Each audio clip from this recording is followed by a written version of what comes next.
So in this video, I'm going to try and explain exactly what timing is.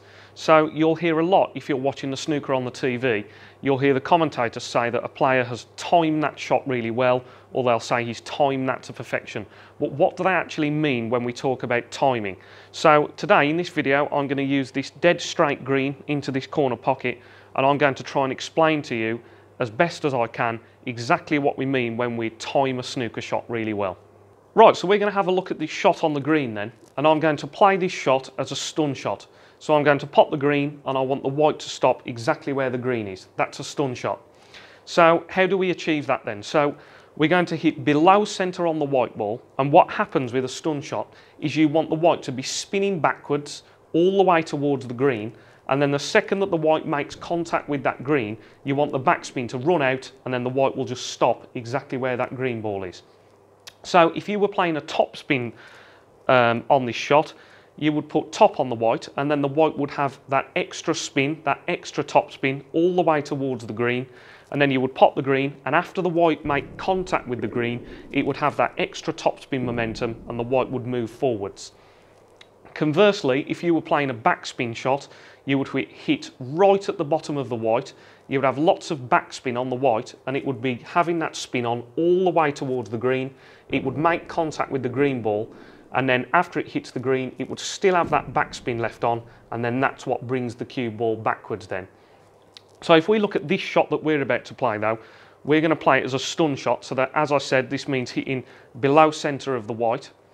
But this shot is going to involve timing. So what do we actually mean then when we mean timing the shot? So you're going to pick a specific point that you're hitting on the white, and then you need to time that shot properly. So I'm going to try and explain now from some different camera angles and showing my cue action in slow motion exactly how we explain how you actually time that shot perfectly. We know we're playing a stun shot here, so we're hitting below centre on the white. And then the timing is you actually judging the speed that you deliver your cue absolutely perfectly. So if we'd got the proper equipment, we could watch somebody pop this green and play a perfect stop shot and execute the shot perfectly, and we could measure the speed that the cue was delivering at when it hit the cue ball, and we get a reading, and that would be perfect timing.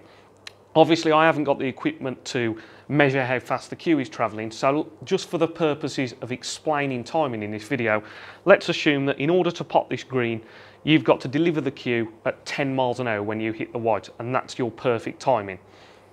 So if I was to show you here with my action here, I'm just going to cue slightly to the side of the white.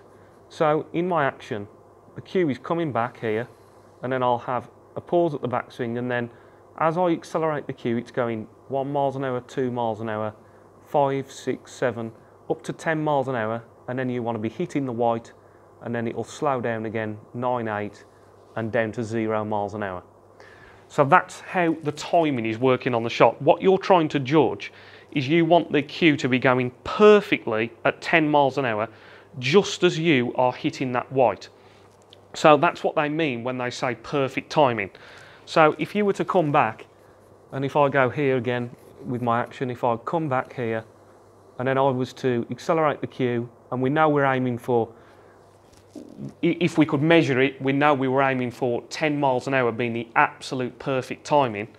If I was to aim up this shot here, and then I came back all the way to my V here, and then I accelerated 1 mile an hour, 2, 5, 6, 8 miles an hour as I hit the white, 9, 10, and then it slowed down 6, 5, and down to 0 miles an hour. Well, I hit the white in that instance at 8 miles an hour, so my timing wasn't quite perfect. The cue wasn't accelerating perfectly at 10 miles an hour as I hit the green, and I probably wouldn't get a perfect stop shot. So that would mean that I hadn't had perfect timing on that shot. So let's have a look at me playing a couple of these shots then, and I'll put a little bit of graphics on the screen so that you can just get a better understanding of what I mean by hitting the white with that perfect sweet spot and that perfect timing. So for the height that we've chosen on the white here, in order to pop the green and play a perfect stop shot with the cue ball, I need to strike the cue ball at exactly 10 miles an hour, and this is where the timing comes in. So I'm pulling the cue back here, and then it's going to slowly accelerate and build up speed until it reaches 10 miles an hour, and then hit the cue ball and then slow down again. So on this shot here, I need to hit the white ball when the cue is travelling at the optimum speed of 10 miles per hour, and that's perfect timing. So you can see here that the cue is starting now to slowly accelerate. It's getting quicker and quicker until it reaches 10 miles an hour. I strike the cue ball and then the cue slows down again. So that's absolutely perfect timing. Now, as I say, with these shots, you can't measure the cue speed. So players are learning these shots and getting a feel for these shots by playing these shots over and over again. And you get a feel for what it feels like to time a shot really well. And you just get better and better at doing that over time.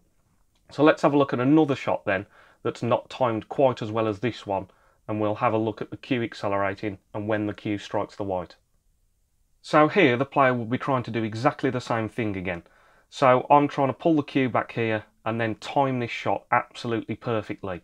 So like we just said, this comes from a lot of feel and playing lots of shots and just getting better and better at what it feels like to hit a shot really, really well. So I'm trying to accelerate the cue again on this shot and then hit the white with that perfect timing. But on this shot you can see I'm accelerating the cue here, and then the tip is actually hitting the white just a fraction before we got to that perfect sweet spot and that perfect timing. So that was a shot that wasn't timed quite as well. So you'd probably find on a shot like that that you would probably pop the ball, but maybe you wouldn't get an absolutely perfect stop shot with the white. So the shot was hit reasonably well, but just not with that absolute perfect timing that we talk about.